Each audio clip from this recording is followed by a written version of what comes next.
a close-up of his nose.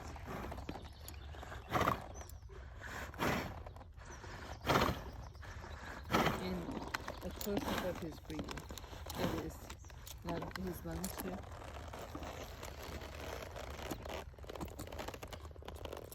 Thanks.